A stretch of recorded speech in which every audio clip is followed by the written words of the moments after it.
তুমি বলেছিলে রাতে তোমার ঘুম হয় না। আমি বুঝেছিলাম সময় চাইছো। তুমি বলেছিলে আকাশে কি মেঘ করেছে দেখো। আমি বুঝেছিলাম তোমার মন খারাপ। তুমি বলেছিলে চুলে জট বেঁধেছে। আমি বুঝেছিলাম তুমি স্পর্শ চাইছো।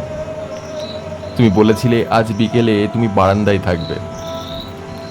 আমি বুঝেছিলাম সাক্ষাৎ চাও। তুমি বলেছিলে অন্ধকারে আমার বড্ড ভয়। আমি বুঝেছিলাম তোমার আমাকে জড়িয়ে ধরতে ইচ্ছে করছে। তুমি বলেছিলে সমুদ্রে যাবে। আমি বুঝেছিলাম পাশাপাশি হাত ধরে হাঁটতে চাইছো। তুমি বলেছিলে নীল রং ভীষণ প্রিয়। আমি বুঝেছিলাম তোমার কষ্ট হচ্ছে। তুমি বলেছিলে ঠোঁট ফেটেছে।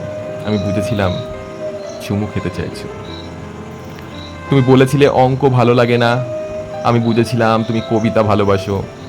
তুমি বলেছিলে আজ তাড়াতাড়ি ঘরে ফিরতে হবে। আমি বুঝেছিলাম তুমি একাকী আমাকে পেতে চাইছো।